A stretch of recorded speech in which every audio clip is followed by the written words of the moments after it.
This might be the best time to be a freelance professional. Technology makes it easier to raise money, find collaborators, create your own products and services, market your ideas, find clients, distribute your stuff, and collect the money. The existence of so many tools gives you the chance to take an idea and turn it into a business. The show you're watching now is a perfect example of this concept. But can the DIY spirit be dangerous if taken too far? Is there a point where it is helpful, even preferable, to bring in a professional for certain types of jobs? I want to talk about the 3 reasons why it makes sense not to do it yourself when it comes to legal agreements, especially ones involving your intellectual property.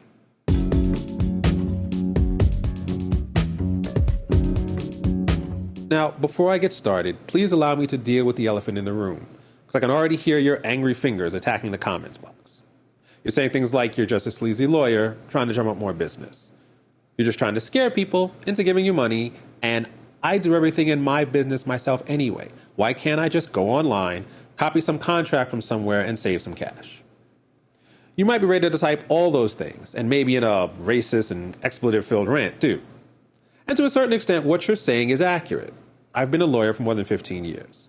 I've done work for Japanese animation companies, Marvel, and writers and artists on 4 continents. I know if there are more creative people who understand the importance of contracts in their careers, the more clients I potentially get, and the more money I'll have to burn. So can you go online and cut and paste a contract from some random site? Sure. Google exists, and there are plenty of contracts laying around out there. But even if all that is true, and it is, a quick look at the concept of time, money, and expertise will still lead to the conclusion of not taking the law into your own hands. All the concepts are related, but if we take them one by one, they might make more sense.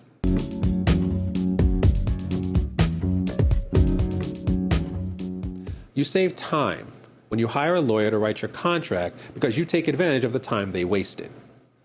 While contracts are often supposed to make a deal clear, many contracts and the underlying legal principles behind them are confusing. The language used in contracts is often circular, opaque, and dense, with words that no one uses anywhere else but in contracts. To make things worse, what normal words mean in a contract and what you think they mean are often 2 different things. And the implications of certain contract terms in reality are often unclear even to the person who wrote the contract in the first place. So without someone there to explain things to you, it's easy for you to sign something that can hurt you down the line. So this is not an attack on your intelligence. Most of my clients are smarter than me. This is a question of training and experience. See, I'm a writer as well as an attorney, but I don't edit my own novels and I don't design the covers. I hire professionals to do that. When I get on a plane, I don't fly the plane. I pay the airline to supply professionals. So I could learn editing, cover design, and piloting, but it just saves time and money to bring in a professional, and hiring a lawyer is the same. I've already wasted years of my life and hundreds of thousands of dollars learning to decipher contracts. Why not just take advantage of my poor decision?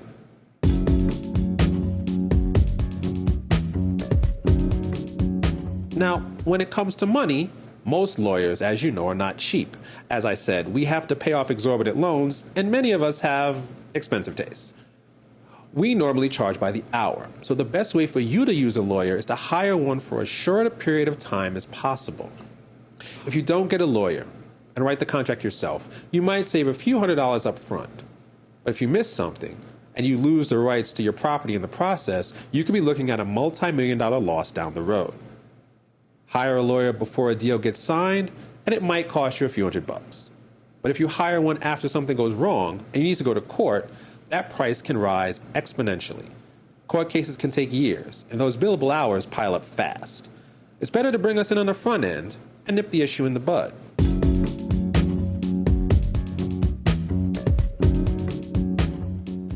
The last thing you need to consider when you hire a lawyer for your contracts is their level of expertise, because contracts are not a one-size-fits-all situation. Every deal is unique, and there are different kinds of contracts for different kinds of deals. If you try to write the contract on your own, it will be easy for you to miss a crucial detail and shoot yourself in the foot. Now, I understand if you don't want to hire me. I might not fight well enough to be your lawyer. That's fine. I've been rejected before. All I ask is that if you're faced with a contract that involves your work, especially your intellectual property, then get a lawyer to review it before you sign it. And not just any lawyer. You wouldn't get a heart surgeon to operate on your brain, so don't just pick a lawyer at random. A criminal defense attorney might be able to get you out of jail, but they might not understand commercial transactions or the entertainment industry well enough to help you. And check the background of your prospective attorney. Talk to your colleagues about who they use. Watch YouTube videos and see if you find a lawyer who understands contracts well enough to explain it to you.